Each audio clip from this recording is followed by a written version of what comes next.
মেহমান আসবে আর মাত্র 10 মিনিটেই তৈরি করে ফেলুন এমন লোভনীয় স্বাদের নরম তুলতুলে ডিম সুন্দরী পিঠা। এটাকে আবার পান্তুয়া পিঠাও বলা হয়। দেখতে যেমন সুন্দর, খেতেও কিন্তু ঠিক ততটাই মজা। চলুন তাহলে আমরা রেসিপিতে চলে যাই। হ্যালো এভরিওয়ান, আসসালামু আলাইকুম। কেমন আছেন আপনারা সবাই? আশা করছি কাছে বা দূরে যে যেখান থেকে ভিডিওটি দেখছেন সবাই ভালো আছেন এবং সুস্থ আছেন। আমিও আপনাদের সকলের দয়ায় আমার পরিবারের সবাইকে নিয়ে আলহামদুলিল্লাহ ভালো আছি। আজকে রেসিপিটি তৈরি করার জন্য প্রথমে আমি এখানে একটা ডিম ভেঙে নিয়ে এসেছি এবং এখানে আমি পরিমাণ মতো চিনি এবং লবণ দিয়ে দিয়েছি। এবারে আমি ডিমটাকে ভালোভাবে করে একটু চামচের সাহায্যে ফেটিয়ে নিয়েছি। যে দেখতেই পাচ্ছেন আমি কিন্তু অনেক দ্রুত করে কাজটা করতেছি।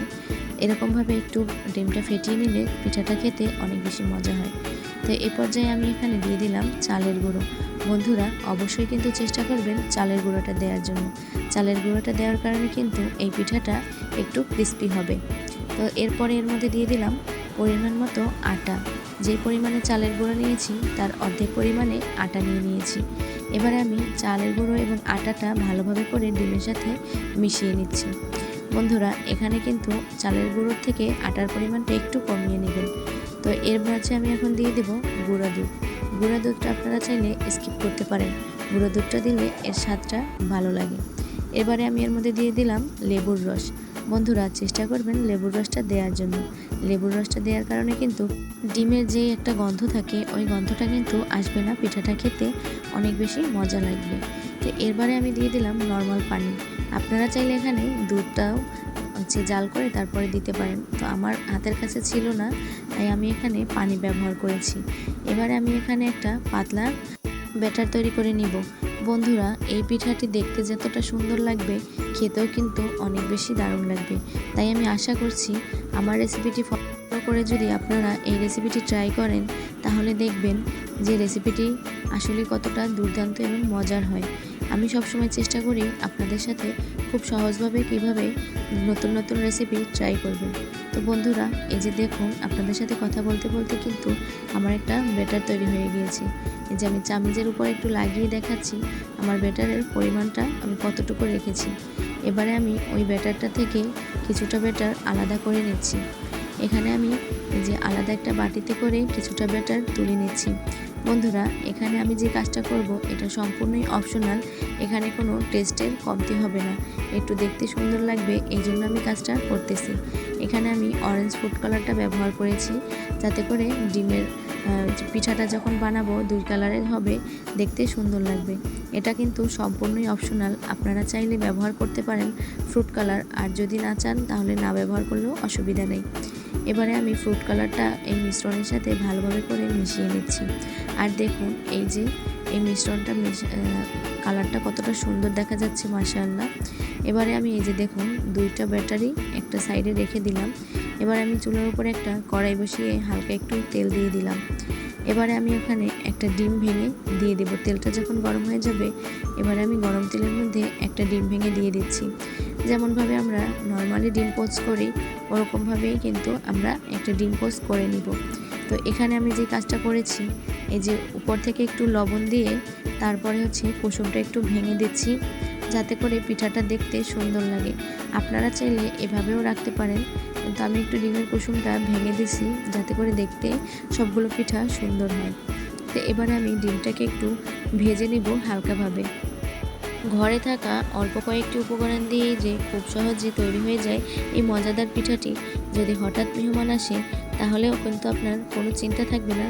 যদি এই রেসিপিটি আপনি বাসায় ট্রাই করে থাকেন তাহলে মেহমান আসলেও আপনার কোনো চিন্তা হবে না। তো এই যে দেখুন আমার ডিম পোস্তটা কিন্তু করা শেষ। এবারে আমি ওই যে সাদা যে ব্যাটারটা রেখেছিলাম ওই ব্যাটারের ভিতরে ডিম পোস্টটা দিয়ে দিলাম। এবার আমি চামিচের সাহায্যে ডিমের এপিঠ ওপিঠে ভালোভাবে করে এই মিশ্রণটি লাগিয়ে নিচ্ছি। এবারে আমি কড়াইতে তেল দিয়ে তারপরে আপনারা যদি এখানে বেশি পরিমাণে তেল দেন তাতেও অসুবিধা নেই, আমি এখানে একটু তেলের পরিমাণটা কমিয়ে দিয়েছি। এবারে তেলটা গরম হয়ে গেলে ওই যে ডিমের যে মিশ্রণটা লাগিয়ে রাখছিলাম তো এখন ওটাকে আমি এই কড়াইয়ের মধ্যে দিয়ে দিব। এবার এভাবে করে আমি এই ডিমের পিঠাটা ভেজে নিব। এই যে দেখুন আমি কিন্তু এখানে তেলটা দিয়ে দিয়েছি। এবারে আমি ওই যে রাখছিলাম যেটা ওই যে ডিম যে মিশ্রণের সাথে আমি লাগিয়ে রাখছিলাম ওটা দিয়ে দিলাম। আর বন্ধুরা এই ক্ষেত্রে কিন্তু একটু সাবধানতার সাহায্যে কাজটা করবেন। আমার কিন্তু একটু অসুবিধাই হয়েছিল এই পিঠাটা ভাজার সময়। তাও আপনারাও একটু সাবধানতার সাহায্যে কাজটা করবেন। মানে উল্টানো পাল্টানোটা একটু ঝামেলা মনে হয়েছে আমার কাছে। তো একটা সাইড হয়ে যাওয়ার পরে আরেকটা সাইড আমি উল্টিয়ে দিলাম।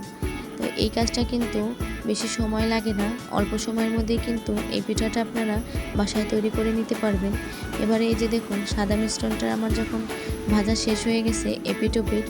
বন্ধুরা আপনারা যারা এই পর্যন্ত আমার ভিডিওটি দেখছেন একটা লাইক দিতে ভুলে গেলে অবশ্যই একটা ভিডিওতে লাইক দিয়ে ভিডিওটা কন্টিনিউ করুন।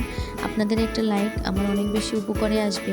তো এই যে দেখুন আমার এই পিঠাটার একটা লেয়ার কিন্তু ভাজা শেষ। এবারে আমি ওই যে ফ্রুট কালার লাগানো যেই ব্যাটারটা ছিল ওই ব্যাটারটার মধ্যে আবার ডিমটাকে আমি একটু চুবিয়ে নিলাম। এবারে আমি কি করব, আমার এই বাটিটা একটু মানে ছোট হয়ে গিয়েছে, তাই আমি কি করেছি চুলার উপরে ডিমটা এক সাইডে লাগিয়ে ব্যাটারটা তারপরে ডিমটা দিয়ে দিলাম। এবারে আমি উপর থেকে ওই লাল যেই ব্যাটারটা রাখছিলাম ফ্রুট কালার দেয়া ওটাকে একটু দিয়ে দিলাম। এভাবে করে দিলেও অসুবিধা নাই, এভাবে করে দিলে আপনার একটু সুবিধাই হবে। এভাবে করে বন্ধুরা আমি দুইটা মিশ্রণই আমি ডিমের সাথে ভেজে নিয়েছি। এই পিঠাটা কিন্তু দেখতেই যতটা সুন্দর লাগে ভাজার সময় কিন্তু ততটা সুন্দর দেখা যায় না। তো আপনারা আবার ভাজার সময়ের চেহারাটা দেখেই আগে কমেন্ট করবেন না। যখন পিঠাটা ভাজা শেষ হয়ে যাবে তখন অবশ্যই পিঠাটা দেখে যাবেন। আপনাদের কাছে অনুরোধ থাকবে ভিডিওটা একদম শেষ পর্যন্ত দেখার জন্য। দয়া করে কেউ ভিডিওটা স্কিপ করে দেখবেন না। তো এই যে দেখুন আমি কিন্তু এইভাবে করে কয়েকটা লেয়ার করে এই পিঠাটা ভেজে নিয়েছি। বন্ধুরা এটা আসলে বলে বোঝানোর কিছু নেই, এটা তো আপনারা চোখের দেখাই বুঝতে পারতেছেন যে আমি কিভাবে করে কাজটা করতেছি।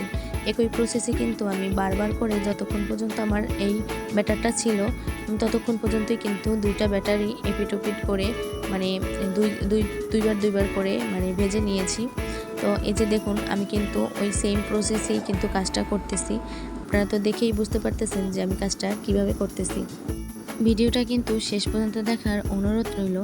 আর আজকে যারা আমার চ্যানেলে নতুন আছেন, যদি আমার ভিডিওগুলো আপনাদের কাছে একটু হলেও ভালো লেগে থাকে তাহলে অবশ্যই আমার ভিডিওতে একটা লাইক দিয়ে আমার চ্যানেলটিকে সাবস্ক্রাইব করে দিয়ে আমার পাশে থাকবেন এবং পাশে থাকা বেল আইকনটি অবশ্যই কিন্তু অন করে রাখবেন।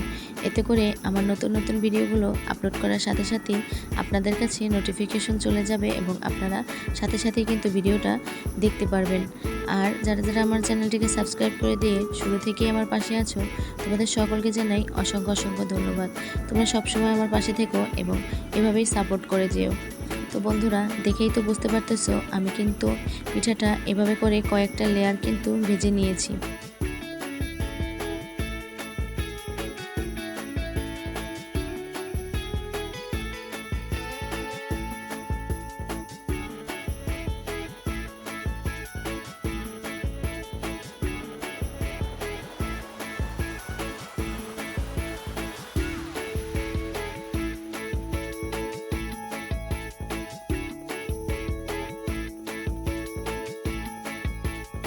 বন্ধুরা এই যে দেখুন আমার কিন্তু পিঠাটা ভাজা শেষ। এবারে আমি একটা ছুরির সাহায্যে পিঠাটা কেটে নিচ্ছি। আমি এখানে লম্বা করে কেটে নিচ্ছি যাতে করে পিঠাটা দেখতে সুন্দর লাগে। আপনারা আপনাদের পছন্দ অনুযায়ী যে কোনো সাইজের কেটে নিতে পারবেন। আর এই পিঠাটার সবথেকে মূল আকর্ষণই হচ্ছে পিঠাটা কাটার পরে যতটা সুন্দর লাগে মাশাআল্লাহ, দেখতে সত্যি অনেক বেশি সুন্দর লাগে। এই যে দেখুন আমি কিন্তু গরম থাকা অবস্থায় কাটতেছিলাম আর আমি হাতে কিন্তু সহ্য করতে পারতেছিলাম না যে এত পরিমাণে গরম। তো আমি এখানে প্রথমে লম্বা করে কেটে তারপরে আমি মাঝখান থেকে কেটে নিয়েছি। আর এই যে দেখুন আমার পিঠাটা দেখতে মাশাআল্লাহ কতটা সুন্দর লাগছে। ঘরে থাকা মাত্র কয়েকটি উপকরণ দিয়ে যে এত সুন্দর নরম তুলতুলে ডিম পান্তুয়া পিঠা বানানো যায় বা ডিম সুন্দরী পিঠা বানানো যায়, যদি আমি বাসায় ট্রাই না করতাম তাহলে তো জানতেই পারতাম না।